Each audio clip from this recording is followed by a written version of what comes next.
जय हिंद। आशा करते हैं आप सभी लोग स्वस्थ होंगे और आप लोग की पढ़ाई बिल्कुल मस्त तरीके से चल रही होगी। तो अब तक हम लोग परसेंटेज के बहुत सारे टॉपिक्स के हर तरह के क्वेश्चन को देखते आए हैं, जिसमें से इससे पहले हम लोग क्वेश्चन देख लिए जिसमें किसी का पेमेंट बढ़ता है और घटता है, तो किसका ज़्यादा होता है और किसका कम होता है। इसमें किस तरीके कोई दिक्कत नहीं ना। उसके बाद आगे इससे देखा गया किसी नगर की जनसंख्या बढ़ रही थी या घट रही थी, या किसी वस्तु या मशीन किसी भी चीज़ का जनसंख्या बढ़ रहा था, इस साल में इतना होगा, अगले साल में उतना होगा, और ओवरऑल ये हो जाता था। तो उस टाइप के भी क्वेश्चन करने में किसी तरीके कोई दिक्कत नहीं। अब हम लोग देखते हैं कुछ और टाइप के क्वेश्चन जो हमारे एग्जाम के हिसाब से बहुत ही इंपॉर्टेंट होते हैं और जो मैक्सिमम चांस होता है कि इस टाइप के क्वेश्चन आता है। करने का तरीका सेम है, बस क्वेश्चन का लैंग्वेज चेंज हुआ है। सबके करने का तरीका क्या है? सेम है, क्योंकि इससे पहले जो भी बताए हैं सबके करने का तरीका तो सेम ही था, बस क्वेश्चन का लैंग्वेज ही चेंज हो रहा था।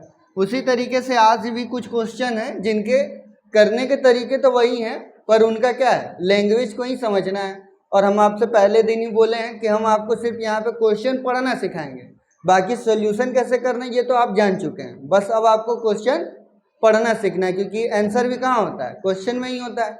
अब इसी तरह से देखते हैं हमारा आज का पहला क्वेश्चन क्या है कि मोहित का खर्च 12,000 रुपये है और उसकी बचत 80% है, तो मोहित का कुल आय कितना होगा। ठीक, इस क्वेश्चन को लोग एक्स मान के भी करते हैं, और एक्स मान के जैसे ही हम लोग क्वेश्चन करते हैं वैसे ही हमारे जोड़ों में दर्द, कमर में दर्द, सर में दर्द, हर जगह दर्द होना स्टार्ट हो जाता है। और जब दर्द स्टार्ट होने लगता है तो मैथ से भी बहुत डर लगने लगता है, क्योंकि दर्द के लिए थोड़ी आदमी पढ़ रहा है, सिलेक्शन के लिए पढ़ रहा है। तो ऐसे पढ़े ना कि सिलेक्शन हो, ऐसे क्यों पढ़ें कि डर लगे हमको। तो यहाँ भी कॉन्सेप्ट कौन सा लगाएंगे हम लोग, वही बस क्वेश्चन को हम लोग समझते क्या है। जैसे यहाँ पे खुद ही आंसर देना तुम लोग। यहाँ पे बोल रहा है कि मोहित का खर्च जो है वो कितना है, 12,000 है, और उसकी बचत का दे रहा है कि 80% है, यानी कि उसकी सेविंग जो है वो कितनी है, 80%, और एक्सपेंडिचर उसका कितना है, 12,000। ठीक, तो उसके बाद बोल रहा है तो मोहित का कुल आय कितना है, यानी टोटल इनकम पूछ रहा है। ठीक, तो यहाँ पे ये बताओ, अगर उसका एक्सपेंडिचर यानी कि खर्च अगर 12,000 है और वो बचत कितना करता है, 80% करता है, और कोई भी चीज़ अपने आप में कुल आय कितनी होती है, 100% ही होती है। 100% का अगर 80% वो बचा रहा है तो खर्चा कितना किया होगा, केवल 20% ही तो किया होगा। और यहाँ पे बोल कितना रहा है, तो 12,000 वैल्यू किसका होगा, 20% का, क्योंकि खर्च तो उतना ही किया होगा ना। अभी तक तो लग रहा था कि बहुत कठिन क्वेश्चन है, अब चेहरे के मुस्कान से पता चल रहा है कि क्वेश्चन समझ में आ गया। नहीं, अब यहाँ पे क्या बोल रहा है कि उसकी 12,000 बचत है। अब क्वेश्चन समझ में आ रहा है, आसानी से समझ में आ गया। तो इसको सॉल्व करके देख लेते हैं। इसका मतलब 12,000 जो है वो वैल्यू किसका है, 20% का, और हमसे पूछा क्या है, यहाँ पे देखो कुल आय पूछा है, कुल आय पूछा है तो 100।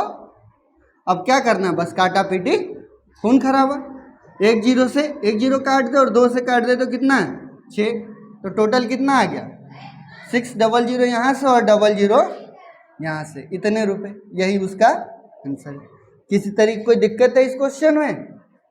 नहीं, बहुत ही बेसिक सा था, बस समझने भर की देरी थी। इसमें समझने वाला क्या बात था कि देखो क्या होता है, अगर एक्सपेंडिचर और प्लस सेविंग दोनों को जोड़ देंगे तो हमारा क्या आ जाएगा, टोटल इनकम आ जाएगा। यही तो होगा, अगर हमारा खर्च जो है और बचत जो है उसको जोड़ देंगे तो हमारा टोटल इनकम पता चल जाएगा। तो इसके लिए कोई फॉर्मूला, कोई ट्रिक देने की जरूरत थी हमको, वो ट्रिक आपको याद करना पड़ता है, ये कॉन्सेप्ट याद करना पड़ रहा है। बस यहाँ पे क्वेश्चन को पढ़ना है कि ये क्या है, सेविंग है, और ये क्या है, एक्सपेंडिचर है, और पूछा हमसे टोटल इनकम। किस तरह कोई दिक्कत नहीं। अब देखते हैं हम लोग हमारा नेक्स्ट वाला क्वेश्चन। नेक्स्ट क्वेश्चन क्या है कि पूजा का बचत जो है 16 सही 2/3% है, और उसके बाद कह रहा है कि खर्च उसका 30,000 है, तो पूजा की आय क्या होगी। अब यहाँ पे थोड़ा सा दिक्कत लग रहा होगी सर, वहाँ पे तो 80% था तो घटा लिया, सीधे 20% दिख गया। यहाँ पे 16/2/3% है, अब क्या करें, नहीं समझ में आ रहा है। जबकि ये उससे भी आसान है, क्या है, उससे भी आसान है, बशर्ते क्या होना चाहिए, फ्रैक्शन वैल्यू याद होना चाहिए। वहाँ पे 80% था, इसीलिए हम भी डायरेक्ट 100 मान के कर लिए, पर उस परसेंटेज को फ्रैक्शन में तोड़ने की जरूरत नहीं पड़ी। लेकिन जहाँ भी हम पहले ही बोलें कि जहाँ भी अगर परसेंटेज फ्रैक्शन में दिखाई देगा, हमको उसको क्या कर देना है, तोड़ देना है, बिना तोड़े काम नहीं चलेगा। कुछ लोग होते हैं ना जो अडिक्ट टाइप के होते हैं, जो बात ही नहीं सुनते हैं, कितना भी मना लो उनको मानेंगे ही नहीं, तो उनको फिर मनाने के लिए क्या करना पड़ता है। जैसे कि छोटे बच्चे जब होते हैं एकदम जिद्दी कर लेंगे, नहीं हमको यही सामान चाहिए, मम्मी मना करेंगे मत लो बेटा, मत लो बेटा, मानेगा ही नहीं चाहिए। और मानेगा कब, जब चप्पल पड़ेगा तब।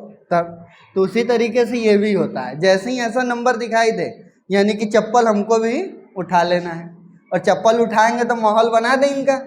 अब इसका फ्रैक्शन वैल्यू आप लोग को तो याद होना चाहिए था, क्योंकि ये इंपॉर्टेंट फ्रैक्शन वैल्यू में हम आपको लिखवाए हैं। कितना होता है, हाँ, 1/6। ठीक, तो जिनको याद हो गया है वो तो बहुत ही अच्छी बात है, और जिनको याद नहीं है तो वो कैसे करें, 16 3 48 2 50, 50/300 और 5 6 30, ठीक, 1/6, ठीक, उनके लिए ऐसे हो जाएगा। और जो नहीं देखें वो पहली वीडियो जाके सीखें कि कैसे फ्रैक्शन को, परसेंटेज को तोड़ा जाता है। ठीक, अब यहाँ पे कितना आ गया, 1/6 आ गया। अब यहाँ पे बस अब हमको थोड़ा सा ही दिमाग लगाना है। जैसे उससे पहले हम लोग जो लगाते थे, इसमें क्या करते थे, किसी भी चीज़ को जोड़ देते थे या घटा देते थे, हमारा आ जाता था ना। पर यहाँ पे अब थोड़ा सा दिक्कत होगी। क्या दिक्कत होगी, अब यहाँ पे हमको कुछ थोड़ा सा कॉन्सेप्ट को समझना होगा। जैसे कि अब यहाँ पे इनकम हमारा टोटल कितना होगा, हम पहले ही बताएं कि कोई भी चीज़ होता है वो बेस पे यानी ओरिजिनल पे होता है, तो ओरिजिनल इसका क्या होगा, और ये क्या होगा, इसका इनकम होगा। समझ में आया, ठीक। उसके बाद बोल रही है कि पूजा की बचत 16/2/3% है और खर्च कितना है, 3000 है, तो पूजा की आय क्या है, ठीक। तो उसके बाद अगर उसकी सेविंग की बात करें तो उसकी सेविंग कितनी दिखाई दे रही है, एक 16/3 को 2/3 को जब हम लोग तोड़े हैं तो जो फ्रैक्शन माना गया है इसमें वो बता किसको किसको रहा है, ये बता रहा उसके इनकम को, और ये बता रहा है उसके किसको, सेविंग को। यानी कि अगर इनकम में से सेविंग निकाल दें तो हमको एक्सपेंडिचर का पता चल जाएगा, क्योंकि जैसे हम लोग सेविंग को और एक्सपेंडिचर को जोड़ते थे तो इनकम पता चलता था। तो अगर इनकम में से सेविंग को माइनस कर दें तो हमको एक्सपेंडिचर नहीं पता चल जाएगा, पता चल जाएगा किसी तरीके की दिक्कत। तो यहाँ पे अगर इनकम क्या था इसका 6 था, तो एक्सपेंडिचर कितना हो जाएगा, 6 - 1 कितना आएगा, 5, और 1 क्या है इसका, सेविंग है। किस तरीके कोई दिक्कत यहाँ तक समझने में, अगर लग रहा हो तो पहले बता देना, ठीक, नहीं है समझ में आ रहा है ना। क्योंकि सेविंग पहले ही बताएं कि अगर सेविंग और एक्सपेंडिचर को जोड़ेंगे तो हमारा इनकम आएगा, और इनकम अगर पता है तो उसमें से माइनस अगर एक्सपेंडिचर दिया था तो एक्सपेंडिचर कर देते तो हमारा सेविंग पता चल जाता, अगर सेविंग दिया है तो उसको माइनस कर देंगे तो हमारा एक्सपेंडिचर पता चल जाएगा। किसी तरीके कोई दिक्कत नहीं। अब यहाँ पे सेविंग हमको पता चल गया कि वो कितना था, 1 था। यहाँ पे बोल रहा है कि और खर्च उसका जो है वो कितना है, 30,000 रुपये है, तो पूजा की आय कितनी है, यही क्वेश्चन पूछा है। अब ये 30,000 बताओ क्या दिया है, एक्सपेंडिचर की वैल्यू दिया हुआ है, तो इसके नीचे कौन आएगा, सेविंग आएगा, इनकम आएगा, एक्सपेंडिचर आएगा। तो जिसकी वैल्यू है वही तो नीचे आएगा, तो उसकी वैल्यू रियल में किसकी है, वो एक्सपेंडिचर की, तो नीचे क्या आएगा, 5। अगर वो हमसे यहाँ पे कुल आय के जगह सिर्फ ये पूछता कि उसकी सेविंग क्या है, सेविंग का भी तो मान पूछ सकता था, तो पूछता तो यहाँ पे क्या आता, 1 आता, ठीक। अगर वहाँ पे उसका इनकम पूछा है तो 6 आएगा, और 5 से कटेगा ये कितने बार में, 6 बार में, और 6 क्या होता है 36, और उसके बाद ये 3 0 आ जाएंगे। कितने रुपए उसके क्या हैं, इनकम है, जिसमें से 30,000 वो खर्चा करती है, बचाती कितना है, 6,000। बहुत खर्चीली है पूजा, नहीं। उसके बाद अब हम लोग देखते हैं हमारा नेक्स्ट क्वेश्चन क्या है। समझ में आया? इसमें किसी तरीके कोई दिक्कत? बस इस फ्रैक्शन पे ही ध्यान देना है। ये हमेशा किसको बताएगा? ये हमेशा टोटल को बताएगा, ये हमेशा बेस को बताएगा, क्योंकि कोई भी चीज़ बढ़ती या घटती वो हमेशा किस पे? बेस पे। ठीक, क्योंकि जब तक उसकी अगर न्यू ही नहीं रहेगा तो छत कहाँ से बना लेंगे? तो छत बनने के लिए सबसे पहले क्या जरूरी है? न्यू का होना। तो उसी तरीके से किसी भी संख्या का न्यू क्या होता है? उसका हर वाला पार्ट। उसी में संख्या जोड़ेंगे या घटाएंगे, किसी तरीके कोई दिक्कत नहीं। अब हम लोग देखते हैं नेक्स्ट क्वेश्चन क्या है। एक कक्षा में 38% लड़के हैं और 124 लड़कियां हैं, तो लड़के एवं कुल छात्र की संख्या क्या होगी? यही हमसे पूछा है। यहाँ पे डबल क्वेश्चन पूछा है। एक तो पूछा है तो लड़कों की संख्या क्या होगी, और साथ में टोटल स्टूडेंट का भी नंबर पूछा है कि टोटल स्टूडेंट कितने होंगे। यही हमसे क्वेश्चन पूछा है। अब ये टाइप तो उसी टाइप का क्वेश्चन ही है, बस इसमें भी क्या कर रहा है? लैंग्वेज को चेंज कर रहा है। इसी तरीके से आपको एग्जाम में भी मिलेगा, क्वेश्चन का तरीका वही रहेगा। यहाँ पे भी जो क्वेश्चन का तरीका था वही तरीका तो यहाँ पे भी था, बस यहाँ पे 80% डायरेक्ट था तो हम इसको क्या किए थे? डायरेक्ट मान लिए 100 से। यहाँ पे फ्रैक्शन में दिया था तो फ्रैक्शन तोड़ के कर लिए। अब यहाँ पे बस हमको अब समझना है कि क्वेश्चन का लैंग्वेज चेंज हुआ है तो हमारा कॉन्सेप्ट भी चेंज होगा?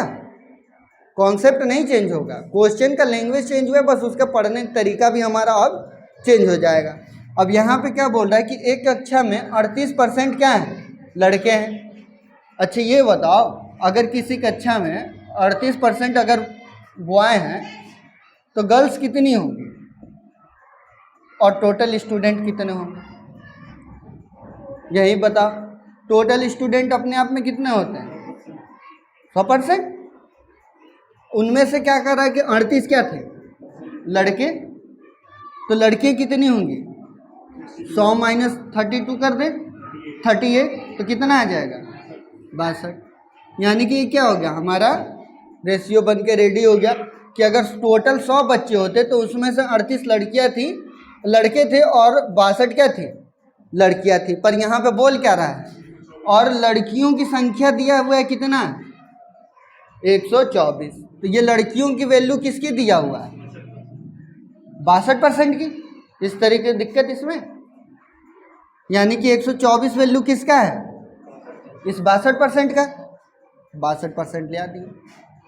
चाहिए क्या हमको? पहले तो एक बार लड़के चाहिए और एक बार कुल छात्र चाहिए। तो एक बार सिर्फ हम लोग क्या करते हैं? लड़के को निकाल लेते हैं। ठीक, तो लड़के को निकालने के लिए क्या करेंगे? यहाँ पे 38%, या फिर हम लोग चाहें तो टोटल भी निकाल सकते हैं, किसी तरीके कोई दिक्कत नहीं होने वाली। एक बार प्लस या तो फिर बाद में करना पड़ जाएगा या माइनस करना पड़ जाएगा। तो हम लोग डायरेक्ट पहले अभी लड़के को निकाल के देखते हैं। यहाँ पे किसका निकालना है हमको? 38 का। और 62 दूना कितना होता है? 124। और 38 दूना क्या हो जाएगा? 8 दूनी के 16 और 3 दूनी की 6, 1 7, 76। और ये हो जाएगा हमारा आंसर पहले का। दूसरे का आंसर क्या होगा जरा आप लोग खुद ही बताएं। ठीक, पहले का आंसर तो हम दे दिए, अब दूसरे का आंसर आप लोग दे दीजिए। बताओ क्या आएगा आंसर? 200।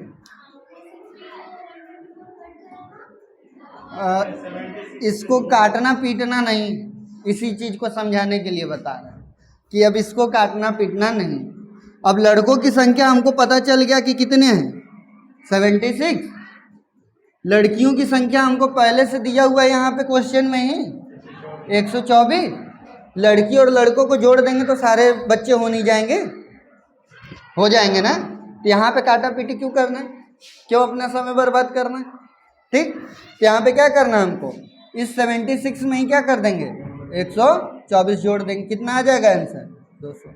और ये हो जाएगा हमारा आंसर। किस तरीके कोई दिक्कत, डाउट, समझ में आया? क्वेश्चन हो जाएगा इस टाइप का क्वेश्चन हो जाएगा। तो ये क्वेश्चन है कि एक संख्या का 67% तथा उसी संख्या का 52% का अंतर 450 है, तो वो संख्या क्या होगी? देखते हैं कितना कॉन्सेप्ट आया है आप लोग को। तब तक के लिए इस वीडियो को थोड़ी देर के लिए रोक लेते हैं। ठीक, चलिए देखते हैं अब हम लोग लास्ट वाले क्वेश्चन को, क्योंकि कुछ बच्चों का आंसर आ गया। ठीक है, कोशिश, उम्मीद ये है कि आप लोग भी पेन और कॉपी लेके बैठते होंगे और क्वेश्चन सॉल्व करते होंगे और आप लोग का भी आंसर आना चाहिए। ठीक, अब यहाँ पे क्या दिया है क्वेश्चन कि एक संख्या का 67% तथा उसी संख्या का 52% का अंतर 450 से, तो वो संख्या क्या होगी। तो अब हमको एक बात पहले यहाँ पे बोर्ड पे देखिए और समझिए इससे। यहाँ पे मान लेते हैं अगर कोई भी संख्या अगर 100 हो, क्या हो, कोई भी संख्या 100, अगर इसका 67% की बात कर रहा है यानी कि वो अपने आप में नंबर कितना होगा 67। उसी नंबर का 52% कह रहा है यानी कि उसी नंबर का 52% भी कितना होगा अपने आप में 52 ही तो होगा, इससे ज़्यादा तो होगा नहीं, कुछ कम भी होगा नहीं। वो हमसे बोल क्या रहा है कि इन दोनों का डिफरेंस जो होगा वो नंबर कितना है 450 है। ठीक है, समझ में आया क्वेश्चन कैसे सॉल्व होता है। ये अभी नहीं है, अब देखो, अब 67 में से 52 को कम कर दो, दोनों का डिफरेंस कैसे पता चलेगा, दोनों को एक दूसरे से घटा दें। अब 67 में से 52 जाएगा तो कितना आ जाएगा 5 और यहाँ पे आ जाएगा 1, यानी कि दोनों के डिफरेंस के बीच का परसेंटेज क्या है 15 और यहाँ पे दिया क्या है 450। तो ये 450 वैल्यू किसकी होगी डिफरेंस की, तो 450 वैल्यू किसकी है डिफरेंस की। और परसेंट में हमसे पूछा क्या है, वो हमसे पूछा वो संख्या क्या होगी। अगर उस संख्या को ना पूछ के बोल देता कि उसी संख्या का आप 85% बताइए, 87% बताइए, 1% बताइए या 100% बताइए, आप बता नहीं ले जाएंगे।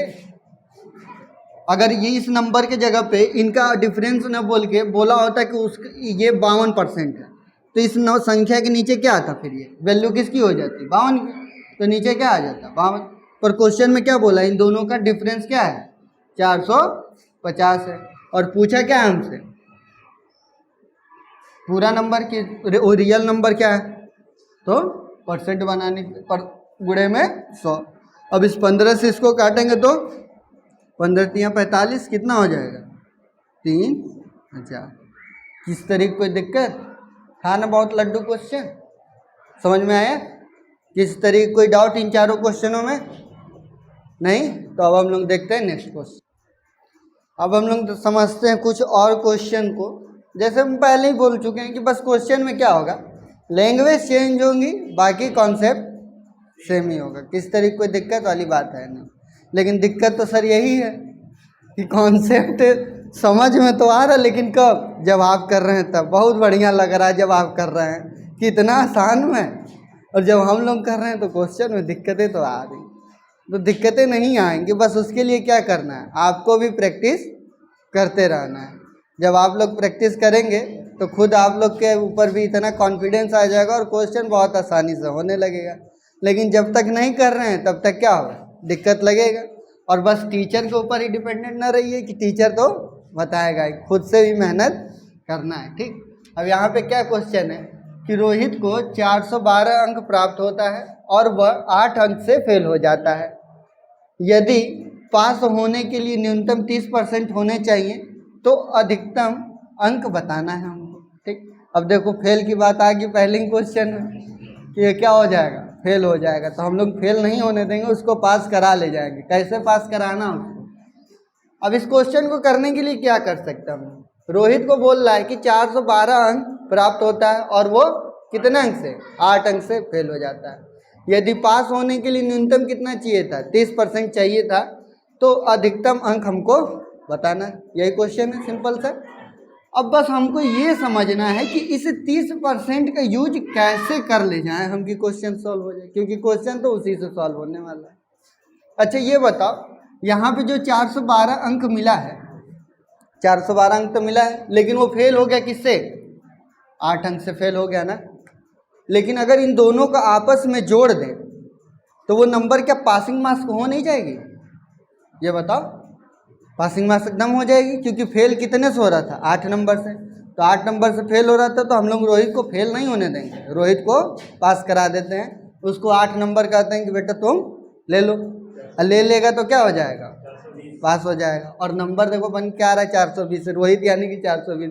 अच्छा कोई रोहित नाम का हो तो अपने दिल पे न ले ले, ठीक है। ये बस इसी तरीके क्लास की बातें चल रही है।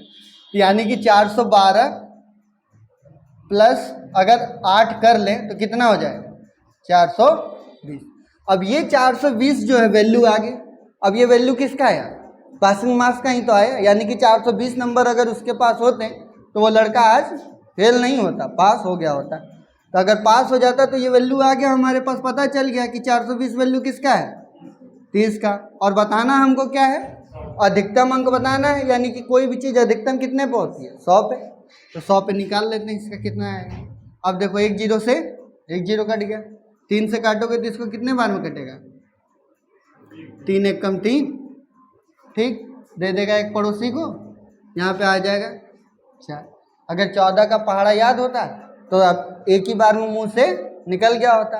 मतलब टीचर कहे कोई बात, उस बात पे ध्यान नहीं देना है कि सर याद तो नहीं करेंगे, टेबल चाहे जो हो जाए, याद कर लीजिए, कैलकुलेशन बहुत इजी हो जाएगा, ठीक है, समझ में आया। अब यहाँ पे हम 3 से काट के सिखा रहे हैं, हाँ 3 से कटेगा, इससे कटेगा। तो थोड़ा सा अब ग्रोथ करिए, कुछ नहीं बोल रहे हैं याद करने के लिए, टेबल ही तो बोल रहे हैं, टेबल याद कर लीजिए, क्या दिक्कत है। छोटे बच्चे से पूछेंगे क्लास 4 के या 3 के कि बेटा टेबल कितने तक आएगा, तो कहेगा 20 तक तो कम से कम बोल ही देगा कि आता, और सुना भी देगा। तो आप लोग तो उससे बड़े हैं, कम से कम अब तो सीख जाइए, ठीक। तो ये कितना आ गया 1400। किस तरीके दिक्कत समझ में आया, क्वेश्चन कैसे करना होता है।